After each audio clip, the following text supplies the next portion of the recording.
Well, year number 41 for Dan Hawkins. So I might look that old. I don't feel that old. Every year brings a new mystery and intrigue and promise and hope.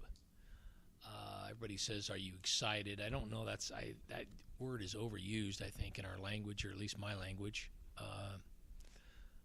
But some very good prospects for sure. We have a lot of talent, a lot of depth, a lot of experience. When we have culture in spades, that's always good. Return a lot of key players. The guys have been around for a while. With COVID, we have a few 6-year guys on the roster. That always helps. They're basically assistant coaches at this point. We've had a good camp. We are pretty healthy, and that's been good. We've changed up this year and gone in the night, not necessarily in the morning. Headed to Texas. We did play in Commerce a couple times before, I think in 99 and 98.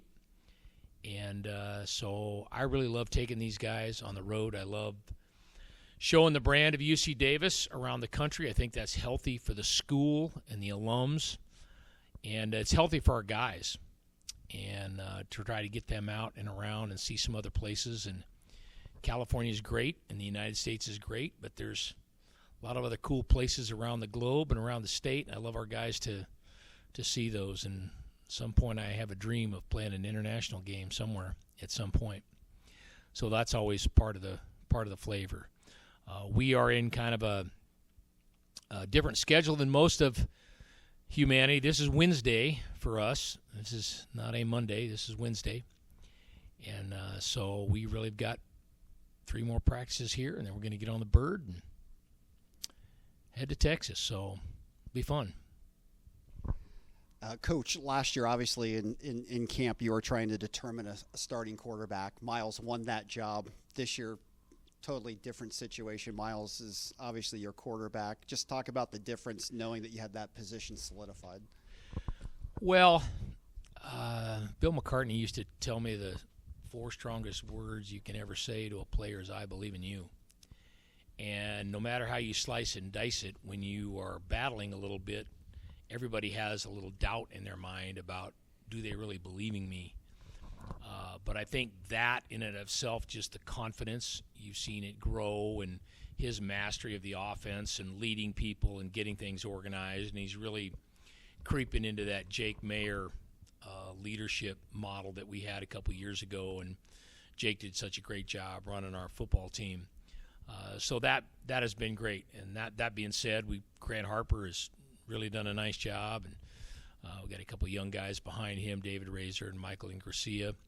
So that position is pretty good on our team. We feel good about it. Obviously, you've had some staff changes as well. Your OC is now a head coach. I know that's very close to you. Can you just talk about your staff? Yeah. So Mike Cody, kind of a great story. Mike played at Davis with Bob Biggs and Mike Morawski and the crew. He knows the legendary foundations of Aggie football, and that's always a good thing. Mike he'd been at NAU, but he was up at College of Idaho with Mike Morawski and was the OC there. Gave that job up to come here and volunteer, spent a year as a volunteer, year as a quality control guy, and then became the O-line coach and then became the coordinator. So Mike was around with Tim Plow and Cody Hawkins, so he knows the pluses and minuses of both of those guys and has the Aggie background and has done a nice job. We replaced pretty much everybody else the year before that, so most of those guys are sophomores, Taylor and Andre and Kevin Burke. So then we added Trey Shimabukuro this year as well. John Marisich, who's also an Aggie, comes in as the quality control guy. So those guys are kind of the rookies on the block now. The other side, we got all the defensive. They've been here for a while. Ijack and Jerry and Shap, they've been here since I came here in 17, and Hicks has been here since 18. And Tevis Bartlett is a new guy that we added on that side. But we run a coaching school here, just like a football school, and I take a lot of pride in that. Just like when I was a young guy here and learning the trade. And so I try to spend a bunch of time talking to them about the goods and the bads and the ups and the downs and how to teach and run a meeting and run practice. And but I really like our guys, really gelling well and feel good about them. Every year you lose key players. That's just a part of coaching in college. Obviously, you lost maybe the program's best player with Alonzo Gilliam last year. You can't replace him, but how do you go about moving on without him? Well, the cool thing is I think we've reached a stage where we're establishing a program. And by that I mean is that you just keep them coming. And Lan Larison is a super talented player. He's been an all-conference guy as a returner before. Lan is not the same type of player as Lonzy, but he's super talented, and we like him. Mateo Perez also is another player that's been here and has got some reps and done a nice job.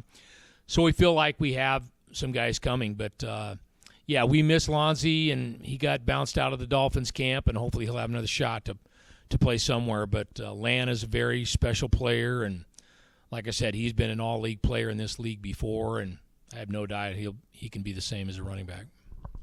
Every college program is being affected, good or bad, NIL, transfer portal.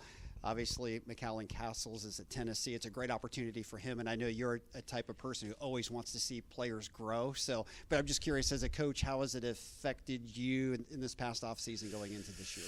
So NIL, again, for the layman out there, it seems like everybody needs, what is this? It's name, image, and likeness. So kids can literally get paid to play college football, and by the letter of the law, they're supposed to do some sort of sponsorship and they get paid. I don't know if that always happens. People have talked about it's not supposed to be an inducement, but it clearly is in this day and age. So kids are getting paid to play football. And you're right. I tell them I'm for them.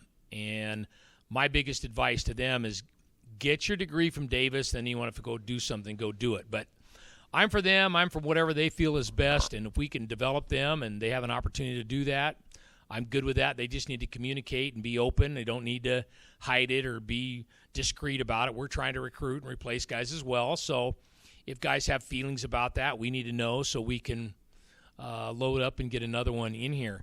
But the NIL has definitely changed things. The portal, we have got a couple of portal guys. We got Eli Simonson this year from Nebraska. It's hard for UC Davis to get in any sport portal players because you have to meet minimum NC2A percentages in your major. So essentially, and you're going into your junior or after your sixth semester, you have to have 40% and then 60% and 80% of your major completed. So a lot of times those units are not going to transfer in here. That major doesn't complement what we have here. So it's hard to get an older player in here. So we either have to get a younger player largely or a graduate student. And then, again, they have to be a very good student either way to get in here. So we don't deal in it a ton. It's obviously out there, and you look at it a little bit, but it's not – I still think for us we're going to have to build from the ground up and get freshmen in. And I think we have such a – I feel good about our program, our culture. Kids want to be here. Kids want to stay here. So we don't have a bunch of people jumping ship just because they're not enjoying the experience. Now, people start floating high dollars at them. I don't know exactly what Callie's getting at Tennessee, but I've heard some 5-digit numbers per month down there. So, but he's got a UC Davis degree in his hand, and if he can go down there and do something and help himself. He had a 5th-round draft grade on him here, so I'm interested to see if, in fact, that does jump. Jordan Perriman left the year before and went to Washington and was one of their better defensive players. He was kind of hampered by a hamstring the whole year, did not get drafted, was a free agent with the Raiders, and they cut him. I think he's hoping he can get back in at some point. So I think we'll be interested to see on the other end, is that really a viable option? Is that really what a person should do? I think most of the NFL scouts will tell you, hey, stay where you're at and keep working and you're good. But like I said, that's not me. Don't put anybody in a box, and I want them to do what they want to do, and let's all work together, and if that's in your best interest, then have at it. Do you think the portal is more about a kid wants more NFL exposure? I mean, because we've seen even here at Davis, I mean, with Kenny O'Brien and people like that, I mean, if you excel at even at a D3 level, you're going to get a look. Yeah. no matter where you are, there was a junior college kid a couple years ago. Well, it's probably more than a couple down in Arizona, and Larry Allen we had at Sonoma State, and Larry got drafted. New England drafted a kid from Lenore-Rhine a couple years ago in the first round. It was a DB. Lenore's a Division II school. A lot of it is the metrics: your height, your weight, your speed, and you have to have some of those traits that they need. So it doesn't really matter which level that you're at. Sure, there's a competition part of it. Keelan was kind of in a situation like that a few years ago. Hopefully he makes the Chargers roster, which, by the way, shout out to Danny Whelan. They cut their veteran punter today, so looks like he's going to have a job with the Packers, and super, super happy for that kid. I think he averaged 62 yards a punt last game. He's a talented. But anyway, we'll kind of see where that goes. I think the portal can be a variety. You don't like the weather. You're too far away from home. You miss your family. Grandma got sick. It can be a variety of reasons why a person would want to go. And again, far be it from me. We're trying to get them to shoot for the stars anyway, and if that's the way they want to go, have at it. And like I said, we'll see where history bears that out. Getting back to Keelan, really, and I told him, I said, hey, I'm for you. Like, I really am. So I had him talk to some of my guys that had gone out early and talk to them and talk to some scouts and some GMs. And basically, in the end of the day, he felt it was in his best interest to come back to Davis. He knew the system. He knew the quarterback. He was already in place there, and he had an opportunity, which he did, have a monster year. And he would have got drafted had he not torn his pec at the combine. So we'll see how history plays out and the following kids. But hey, that's not a bad place to be in if Power 5 teams want to recruit your players. So that helps us get guys in, and if it helps them on the other end, I'm for that too. So is a first game different than a regular it is a regular season game, but a first game different in terms of what you're looking for from the team in a first game? Well, every year is different. Now, Commerce has a different coach, so you kind of know what they did last year, but you don't know what they're really going to do this year. We know they have some new players, but you don't really know. So really in this game, it's going to be a lot of playing chess and adjusting and getting out the whiteboard after every drive and going to work and figuring out what we have and where we're at. You want to get off to a good start for sure, and that always helps your season and gets things going in a positive route that way. I always feel a little bit bad when we're on the road. We've got 2 road games to start this year. We're going to take 76 guys to Texas and Oregon State, and we've got 109 on the roster. So there's a lot of those kids who've been busting their tail and doing a lot of great things and aren't going to be able to be a part of it. Dan, you mentioned special teams, and that's great about Danny. That's really exciting to hear.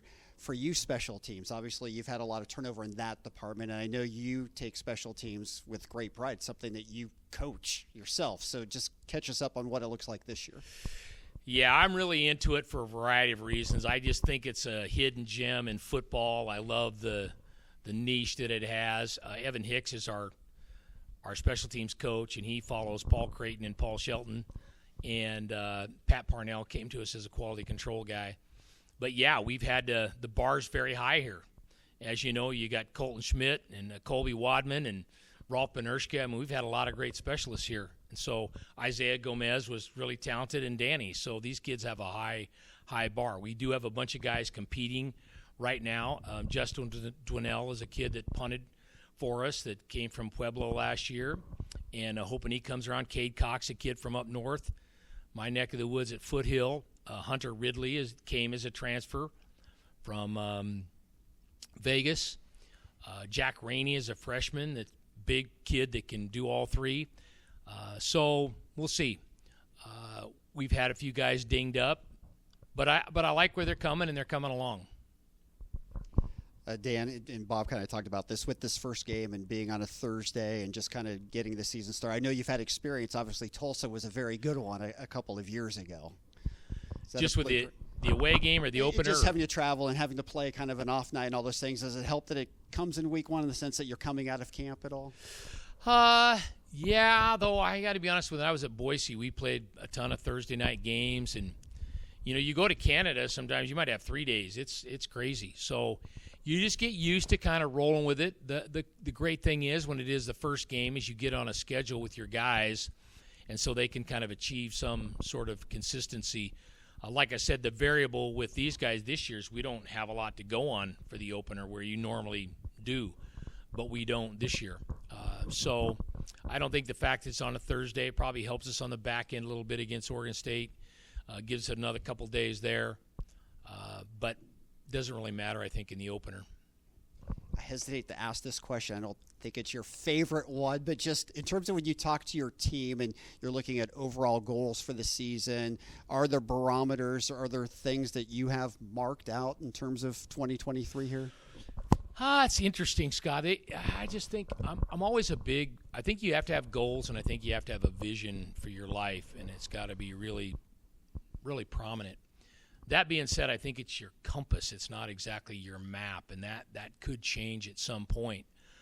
We never really talk in terms of games won. Clearly, we want to win a championship. Clearly, we want to get in the playoffs. All that stuff clearly is there. We also remember the last couple of years and the ups and downs of both of those seasons and how that led to the end of it. And that leaves a certain amount of emotion in you that the guys don't want to replicate. But I think really for us, that's what it's come down to is, and I always say it, and it sounds corny and people hate hearing it, it's 3 plays a game. And you look at last year, some plays one play. So how clean can we train? How clean can we coach? The details, all that matters. And how much can we really grab onto that? I think that's kind of the key component. Now, like I said, there's a little fire in the belly from last year and some experience because you have some guys that have won a championship here and have won playoff games, and so they kind of know. They know where the bar – so the bar really is set to me just in terms of how you train. I remember the days of the Niners over in Rockland, and their goal was to never drop a ball in practice, and they very seldom did. And we don't necessarily have that, but the bar is high. The bar is high. You have to train with excellence and specificity, and the guys know that. So you're going to have, 9 days before the Oregon State game? They're going to have 6. They're playing Sunday. I like it. I was going to say. I like it. Let's give us an advantage. So it seems like you're always playing, of the 3 non-conference, you're always playing 2 on the road. Well, talk to Flush. I want to say this. I think Flush and Kevin Blue and Rocco, they're always very good with me about working on the schedule, which I appreciate very much because that doesn't always happen. We clearly would love to play more home games than away games. We would. But then it's also getting teams to come here. So that usually involves some form of payment. So it's one, how much will a team charge, and can we pay that, and can we get them in here? And, now some teams can pay a little bit more, so they get more home games. We don't always get that. And or the opponent we might get that wants to come here, we don't really want that. So I like being adventurous. I like taking them on the road and going to Oklahoma and South Dakota and Texas. I love that part of it. Like I said, we got a few games in the hopper that are some different places here in the next few years. I love that part of it. But I miss not having all of our kids in on it. But clearly, hey, go look at North Dakota State. They play a lot of games in the Dome. It matters. It matters. So at Tulsa, you took us to Greenwood Rising, the Black Wall Street, and then we went on the aircraft carrier in Midway, San Diego. The Midway. Are we going to go to Dealey Plaza in Dallas? We got a few things up our sleeve. It's going to be a little bit of a surprise right now. I got to be honest. There's only a few select people that know. All right. But a little surprise there. Dan, how about selection of team captains, the process, and for week 1 specifically, too? It is still Miles and Teddy as our captains who were there in place last year. They've picked for this game Jake Parks and Nick Eaton as the auxiliary captains for them. Truly on our team, you could pick any of them. We had a season ticket event last week, and Flush said, "Hey, who do you want to speak?" I said, "You pick anyone you want. They're all spectacular." So we have a ton of guys that could be captains, but Jake and Nick will. But Teddy and right now Miles they're the all-season captains. Now, last year Lonzie made the decision to make Miles full-time captain. We'll see if that happens this year at all. And you mentioned Jake Parks, obviously back from injury early last year. It's got to be great to have him back on the line with Jordan Ford, who I know, Mike Cody feels is an NFL prospect. Yeah, those two guys are really, really talented. I think could play for anybody in our league, and certainly are all-conference type players and all-conference leaders. They both have picked up weight and strength over the years. And again, you just have that extra fortitude in there, which I love, and I think that's the added benefit of our team this year is you have to reach a point a little bit where your leadership has gone through enough that they're going to uphold a standard with the rest of the team in whatever it is. And, hey, sometimes that's just your example, but sometimes you have to say something. Sometimes you have to do something. I've been associated with a lot of great football teams, and I think Nick Saban had the quote that mediocre people don't get and understand high achievers, and high achievers don't get and don't like low achievers. So it's great to have some of those guys on your team that expect guys to train hard and prepare hard and study hard and pay attention in meetings and do things right. It's fun to have those guys. I know you don't hold anybody back in terms of what limits or what they might provide for the season, but just curious in terms of fans looking for a new name or somebody who stood out in camp or anything like that in terms of new Aggies to look forward to this year. Boy, new Aggies. We have a nice crew of guys coming along. T.O. might be able to help. Well, Eli Simonson would play in the line. He's a new kid from Nebraska. Going to be really super talented. Andre Crump is a receiver that played at San Jose State, and we'd recruited a little bit out of high school. He was largely injured last year. A lot of those guys are kind of being resurgent. I mean, Justin Kraft and Lance Babb that have been injured have been playing well in there. Sam Batu is a young receiver. I hope we get him an opportunity to play. Winston Williams is a young tight end that poor kid has missed 2 years of football. He has been on the journey. So, he's a guy that's Evan Tattersall, linebacker, who was hurt a lot last year, has really, really come on. Who else? Lamont Schamberger is a kid we got as a transfer that really playing well on the back end. Gosh, yeah, it's hard. I don't really look at them all like that, like you guys do. So it's hard to kind of comb. Yeah, I would say you that. gave us a good list there, so that's okay. helpful. I'll wrap up with this, and Bob, if you have anything else, but just you're always talking about the hero's journey, yeah, and how big it is and how individual it is for people. Maybe you can just share with that a little bit. Well, it's a literary model, the hero's journey, and I kind of stumbled onto it when I was in England a couple of years ago doing a clinic, and stumbled into this guy talking and really mesmerized me with his presentation. And it was really sad because everybody packed the place for me and Jerry and Cody. They think, oh, these Americans, they know something. I don't know if we do or not, but there wasn't as many people. When I got up to speak after, I said, you guys should have been here for that. That's where I first found out about it. But it really is true, and even though it's a literary model, it's a literary model because it mimics life. And trying something new and getting out of your comfort zone and moving someplace or a new job, and then you start learning new things, and then eventually you're down in the abyss. And whether in football, you're hurt, you don't play, you drop a pass, you get beat deep, you flunk a class, you have to redshirt, you don't make the traveling squad. You guys know, you've been through it. And then you have to learn from that. And my mom always told me there's a reason things happen. And I'm old enough now, I don't know if that's really true, but I know this: you have to make a reason. Because if you don't, then it's a problem. So you learn from it, and then you're able to use that as a force multiplier on your way back home, and then you're kind of the hero or the conqueror to come back around and use that fortitude, and then it starts all over again. We're so convinced, I think, a lot of times in life that it's supposed to be like this, and it never is. It's like this, and it's not a line. It's circular, and we go back through it. Popular book running around right now called The Fourth Turning. I think I talked to Bob about it the other day. The wheel kind of keeps turning. So we use that as a metaphor for our guys, because when the bad stuff happens, I usually give them a big hug and say, you're on the journey. Now, you could stay home and sit in the couch and not go to college and not play football and not risk or not try. You could do all that stuff, but then where do you go? Like, in my mind, that's the recipe for the average life.